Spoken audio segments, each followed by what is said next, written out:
How did this Filipino fisherman accidentally find one of the rarest objects on Earth? It all started back in 2006 while the man was on his normal boat route when suddenly he was surrounded by a massive storm. In a panic, he tried to sail away, but his anchor was stuck on something preventing him from leaving. Taking matter into his own hands, he dove down to his anchor and tried moving the object himself. But the object he found was much different than he could ever imagine. It was a giant, shiny, weird-looking white rock. And at first, he thought nothing of it, carrying it back to his boat because he thought it looked cool. Sailing back home and stuffing the rock under his bed, completely unaware of what he just found. Fast forwarding an entire 10 whole years later, his house caught on fire, burning down half of his house, forcing him to move. But while he was taking out everything that survived, he rediscovered the giant white rock, finally deciding to bring it to a local tourist office, hoping they knew what it was. But when he walked inside and revealed it to them, it left everyone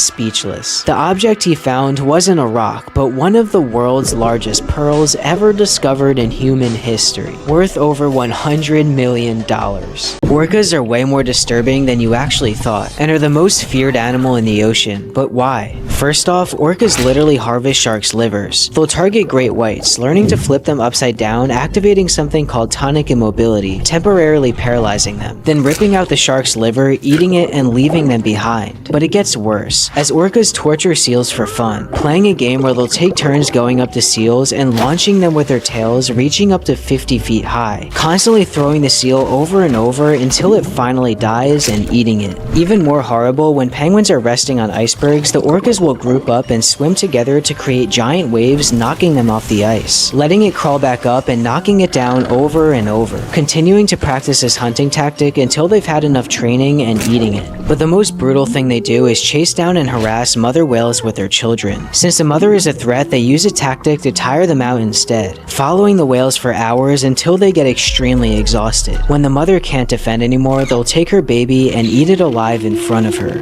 Did you know there was a cat that actually worked for the CIA? In the 1960s during the Cold War, the CIA needed a way to spy on the Soviets in a public space without raising suspicion, coming up with the idea to use a cat to listen in on the Soviets. To do this, they attached a tiny microphone inside of the cat's ear, then running a wire through the inside of the cat's body into its tail where the transmitter was located, and even trained it to walk by near the correct people. And after 5 years of development and $20 million spent, it was time to put this cat to work, officially naming the operation Acoustic Kitty. During midday Washington, D.C., the first mission took place, where two Soviets were having a conversation. The CIA would then drop off the cat, letting it casually walk over to the targets to listen in. But as the cat made its way over, everything would go horribly wrong. The cat tried crossing the street, where a taxi would unfortunately run her over, failing its first ever mission. How did this stray dog become a U.S. Army sergeant and one of the most respected war heroes in history? It all began when a stray dog wandered into a U.S. military training camp in 1917. At first, he didn't bother anyone, just hanging around the camp, so the soldiers let him stay. And over time, he learned how to salute, march along with troops, respond to bugle calls, and even named him Stubby because of his short tail. But eventually, the soldiers had to deploy to Europe for World War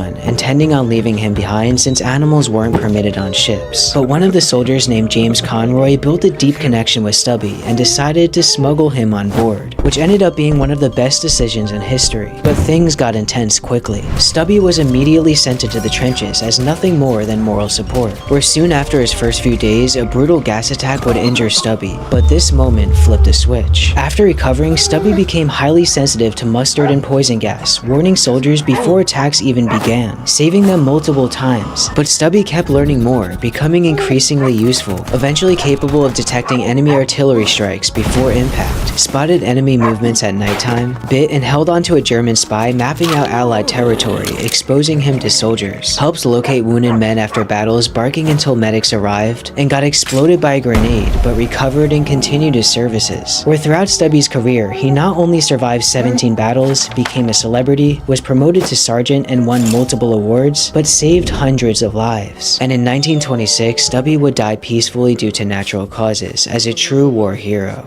Have you ever wondered why nothing attacks a capybara? They seem to be friends with nearly every living being on the planet, but why? First off, capybaras are naturally calm and very social creatures. They don't care if you go near it or bother them. They're also herbivores, so there's no need to attack other animals and are basically friends with everything. Known to hang out around caimans without getting attacked and also riding on top of them, where even extremely vicious animals like jaguars and pumas are seen chilling with them as well. But still, why don't these deadly animals attack it? Well, in reality, you've been lied to. Because most of these clips you've seen of them chilling around these predators is simply because they're already full, or just too lazy to hunt them at that moment, meaning capybaras aren't always seen as friends. Did you know that ants can turn into zombies and experience the most horrifying process in nature? It all begins when a spore falls out of a fungus called Ophiocordyceps universalis, landing onto an ant. Without the ant even realizing, the spore attaches to its body and melts through a tiny spot in the exoskeleton, forcing its way inside. But this is where it gets disturbing. Under the surface, the fungus will slowly spread, wrapping around its muscles, organs, and taking over the nervous system. But the fungus doesn't want to kill the ant just yet, it wants control. So over the span of multiple days, it'll quietly feed off the ant's internal nutrients, growing stronger as the ant lives on. And once the fungus becomes strong enough, it'll fully hijack the ant's movements, using chemicals that force the ant's muscles to contract. Or the ant will suddenly abandon its own colony, never to be seen again. But the fungus controls the body, not the brain, meaning the ant stays fully aware. The fungus will then make the ant walk up onto an elevated area for one final process. On a high branch or leaf, it'll force the ant to bite down extremely hard on the surface, locking it in place, unable to move.